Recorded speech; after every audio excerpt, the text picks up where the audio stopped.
All right, let's dive in. I want you to forget everything you think you know about hustle culture and all those get-rich-quick schemes.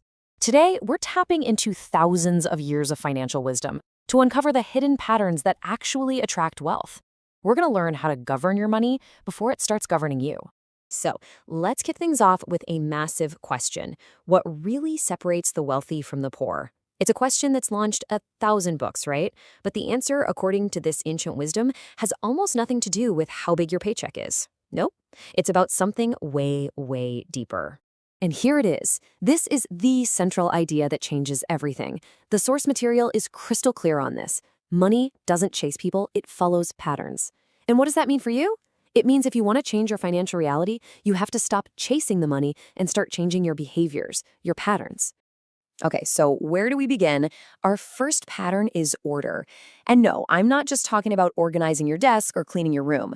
We're talking about mastering your internal world. The core idea here is that real financial control, it has to start with emotional and mental control.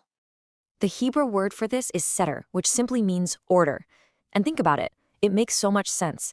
So many people are dreaming of having more, but they can't even manage what they've already got. Ceder teaches that when you bring order to your current finances, no matter how small, you free up your mind to actually create wealth instead of constantly just chasing money to pay the bills. See, order isn't a restriction, it's the very foundation of your freedom. A perfect example of this is the story of Joseph in Egypt. When he interpreted the Pharaoh's dream, he didn't just say, hey, 7 good years are coming. No, he delivered a plan.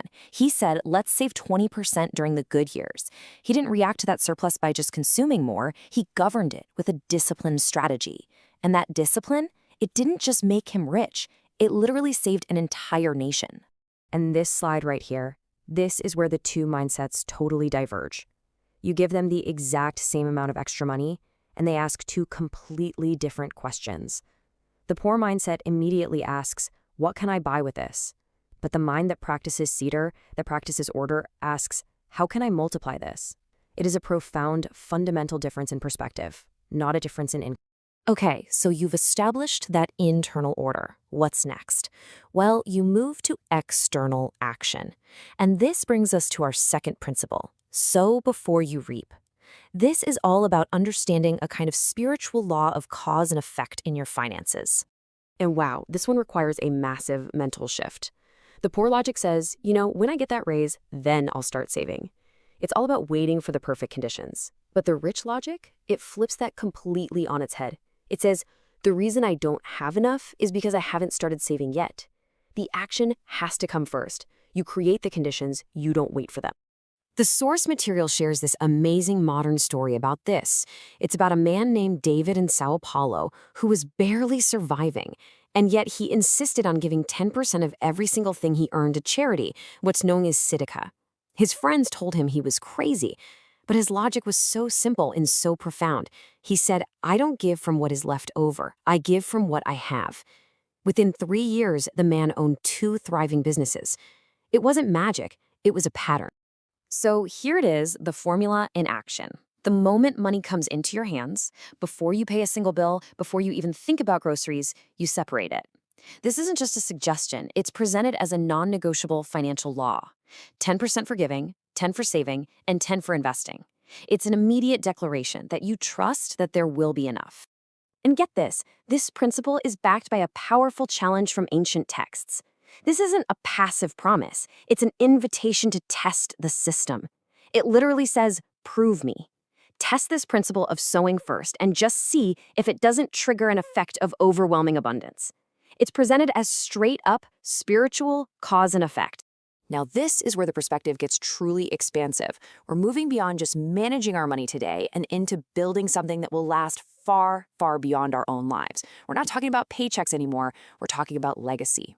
Just look at the difference in the questions being asked here. The poor question is trapped in the immediate present, totally focused on consumption. What can I buy this month?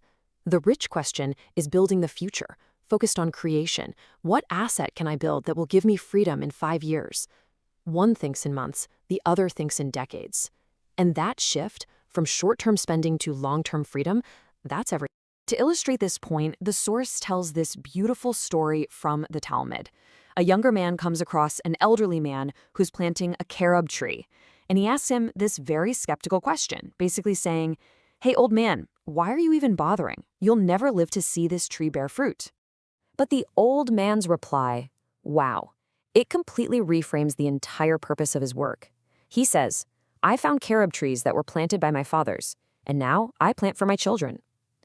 See, he isn't working for himself. He sees himself as just one link in a long chain. And that's it. That is the absolute essence of generational thinking.